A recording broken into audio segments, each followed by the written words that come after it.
జయశంకర్ భూపాలపల్లి జిల్లాలో భీకర గాలులు బీభత్సం సృష్టించాయి. పెనుగాలులకు వందల సంఖ్యలో పంటలు, చెట్లు నేలమట్టమయ్యాయి. ధ్వంసమైన పంటల్ని చూసి రైతులు ఆందోళన చెందుతుండగా అడవుల్లో సుడిగాలుల డ్యామేజ్ ని అధికారులు బృందం పరిశీలించింది. వ్యవసాయ, ఉద్యానవన శాఖ, ఫారెస్ట్ అధికారులతో కలిసి చెట్లు ధ్వంసమైన ప్రాంతాన్ని కలెక్టర్ రాహుల్ శర్మ పరిశీలించారు. సుమారు 30 ఎకరాల్లో వృక్షాలు ధ్వంసమైనట్లు అంచనా వేయగా వ్యవసాయ పంటల నష్టంపై ప్రత్యేక నివేదిక సిద్ధం చేయాలని ఆదేశాలు జారీ చేశారు. ఇదే అంశానికి సంబంధించి పూర్తి డీటెయిల్స్ మా కరెస్పాండెంట్ తిరుపతి అందిస్తారు. తిరుపతి, చెప్పండి, ప్రస్తుతం అక్కడ పరిస్థితి ఎలా ఉంది? ఎంత మేర నష్టం జరిగింది? ముందస్తు వాతావరణ శాఖ నుంచి ఎలాంటి సమాచారం లేదా?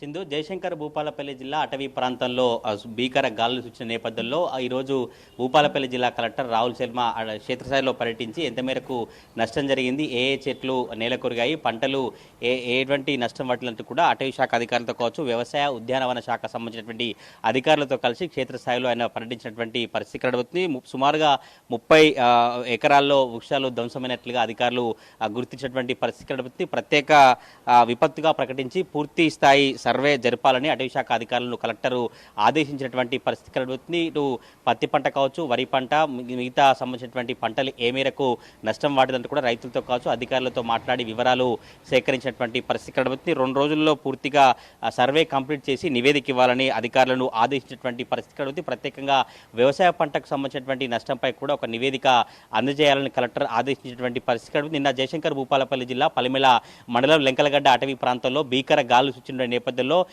వందల చెట్లు కావచ్చు, 30,000కు పైగా చెట్లు నేల కొరిగాయి. ఇటు 10 ఎకరాలకు సంబంధించినటువంటి పత్తి పంట, 10 ఎకరాలకు సంబంధించిన మిర్చి, మిగతా సంబంధించిన వరి కూడా నేలకొరినటువంటి నేపథ్యంలో అసలు ఎటువంటి నష్టం వాటిదంటూ కూడా అధికారుల బృందంతో కలిసి ఈరోజు కలెక్టర్ పర్యటించినటువంటి పరిస్థితి కనబడుతుంది. పూర్తిగా వివరాలు సేకరించి అసలు ఎటువంటి డ్యామేజ్ జరిగింది, ఎంత మేరకు డ్యామేజ్ జరిగింది, ఎటువంటి వాతావరణంలో మార్పులు వచ్చాయంటూ కూడా అధికారులతో మాట్లాడి వివరాలు సేకరించి అటవీ శాఖ అధికారులకు పలు సూచనలు ఆదేశించినటువంటి పరిస్థితి కనబడుతుంది. 2 రోజుల పాటు అక్కడ సర్వే నిర్వహించి మొత్తం 30,000 పైగా చెట్లకు ప్రాథమికంగా కూలినట్టుగా వారు నిర్ధారణకు వచ్చినటువంటి పరిస్థితి కనబడుతుంది. పూర్తిగా సర్వే చేసిన తర్వాత ఎటువంటి డ్యామేజ్ వచ్చింది, ఎటువంటి డ్యామేజీ నెలకొని తెలిసే అవకాశం ఉన్నట్టుగా అటవీ శాఖ అధికారులు, జిల్లా యంత్రాంగం చెప్పినటువంటి పరిస్థితి కనబడుతుంది.